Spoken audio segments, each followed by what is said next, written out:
பெஹல்காம் தாக்குதல் தொடர்பான சுதந்திரமான விசாரணைக்கு தயாராக இருப்பதாக ஐநா பொதுச் செயலாளர் ஆண்டோனியோ குட்டரஸிடம் பாகிஸ்தான் பிரதமர் ஷெபாஸ் ஷெரீப் உறுதியளித்துள்ளார். பெஹல்காம் தாக்குதலை தொடர்ந்து இந்தியா பாகிஸ்தான் இடையே போர் பதற்றம் நீடித்து வருகிறது. இந்த நிலையில் பாகிஸ்தான் பிரதமர் ஷெபாஸ் ஷெரீப் ஐநா பொதுச் செயலாளர் ஆண்டோனியோ குட்டரஸிடம் தொலைபேசியில் உரையாடினார். அப்போது இந்தியா பாகிஸ்தான் இடையேயான விவகாரம் குறித்து இருவரும் ஆலோசித்தனர்.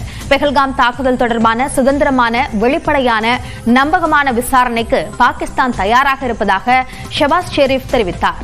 அதே நேரம் தாக்குதல் தொடர்பான ஆதாரத்தை இந்தியா வழங்கவில்லை என்றும், தொடர்ந்து ஆத்திரமூட்டும் செயல்களில் இந்தியா ஈடுபட்டு வருவதாகவும் ஷெபாஸ் ஷெரீப் குற்றம் சாட்டியுள்ளார். பாகிஸ்தானின் பொருளாதாரத்திற்கு தீங்கு விளைவிப்பதற்காக சர்வதேச நிதி நிறுவனங்களை அரசியலாக்க இந்தியா முயற்சி செய்து வருவதாகவும் கவலை தெரிவித்துள்ளார். இந்தியா பாகிஸ்தான் இடையே அமைதி மற்றும் ஸ்திரத்தன்மையை ஏற்படுத்துவதற்கான தனது முயற்சிகள் குறித்து பாகிஸ்தான் பிரதமருக்கு எடுத்துரைத்த ஐநா பொதுச் செயலாளர் இந்த விவகாரத்தில் இரு நாடுகளிடையே தொடர்ந்து பேச்சுவார்த்தை நடத்த உள்ளதாகவும் தெரிவித்துள்ளார். கேரள மாநிலம் திருச்சூரில் புகழ்பெற்ற பூரம் திருவிழா விமர்சையாக தொடங்கியது. திருச்சூர் வடக்குநாதர் கோயிலில் ஆண்டுதோறும் சித்திரை மாதத்தில் பூரம் நட்சத்திரத்தன்று பூரம் திருவிழா கொண்டாடப்படுவது வழக்கம். அந்த வகையில் இந்த ஆண்டிற்கான பூரம் திருவிழா இன்று அதிகாலையில் கணபதி ஹோமத்துடன் தொடங்கியது. காலை 7:30 மணியளவில் வடக்குநாதர் கோயில் கோபுர நடை வாயிலாக கனிமங்கலம் சாஸ்தா கோயில் உற்சவர் யானை மீது எழுந்தருளினார். அதனைத் தொடர்ந்து வடக்குநாதன் கோயிலை சுற்றி அமைந்துள்ள 10 கோயில்களின் யானைகள் அலங்கரிக்கப்பட்டு வடக்குநாதர் கோயில் முன்பு உள்ள பிரம்மாண்ட மைதானத்தின் முன்பு வரிசையாக நிறுத்தி வைக்கப்பட்டன.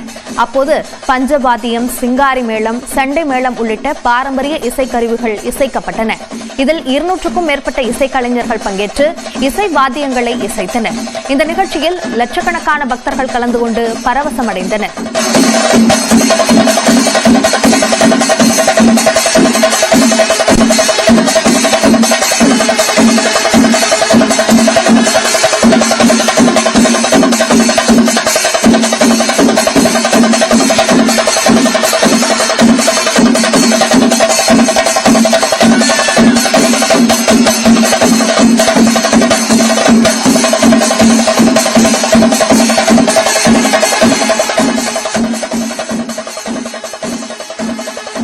தொடர்ந்து இன்று மாலை வரை இடைவிடாமல் இசை நிகழ்ச்சிகள் நடைபெற உள்ளன. திருவிழாவின் சிறப்பு அம்சமான யானைகளின் அணிவகுப்பும் குடைமாற்றும் நிகழ்வும் இன்று மாலை 5:30 மணிக்கு நடைபெற உள்ளது.